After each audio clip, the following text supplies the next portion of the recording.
Salut à tous et bienvenue dans une nouvelle vidéo. En janvier 2013, François Hollande annonce l'intervention française au Mali. Débute alors l'opération Serval. Elle durera du 11 janvier 2013 au 1er août 2014. L'objectif est de repousser l'avancée de groupes terroristes qui ont pris alors tout le contrôle du nord du pays et menacent la capitale, Bamako. La France intervient rapidement et les 25, 27 et 30 janvier, les villes de Gao, Tombouctou et Kidal sont reprises. Puis le 8 février, c'est au tour de Tessalit, ville tout à fait au nord du pays, d'être reprise aux terroristes. Alors à ce moment-là, les villes sont donc reprises, mais pas les zones plus rurales et montagneuses. Les forces françaises, appuyées des forces maliennes, sont dorénavant forcées d'aller débusquer les terroristes dans les zones les plus hostiles. Et après cela débute l'opération Barkhane, qui vise quant à elle à lutter contre les groupes djihadistes dans presque tout. Des paramilitaires russes de Wagner au Mali, la rumeur inquiète les puissances occidentales, alors qu'elle est plutôt bien accueillie par la population.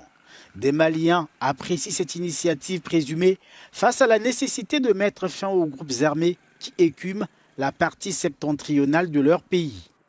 On va les accueillir à bras ouverts, sans honte vraiment. Que les forces, je ne sais pas comment on dit encore là, que les forces étrangères européennes là, qu'ils aillent là où ils veulent. Nous, c'est la population même qui ont demandé à ce que les forces russes là viennent. Ce n'est pas l'autorité en place, c'est la population même. La France nous embête. Cela fait 10 ans ou plus qu'elle est dans notre pays, sans résultat. Nos enfants meurent, nos soldats aussi.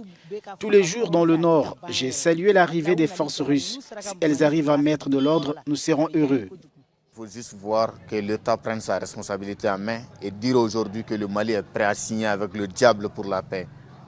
Le peuple a besoin de la paix. Le nord du Mali, le centre du Mali souffre aujourd'hui de l'insécurité et nous, on souhaite la bienvenue à tout le monde, tout ce qui peut nous aider pour la paix. La paix avec les Russes de Wagner, les Maliens vont devoir attendre. Bamako a démenti en effet tout déploiement des éléments d'une société de sécurité privée sur son sol, non sans préciser que l'État malien n'est engagé que dans un partenariat d'État à État avec la Fédération de Russie.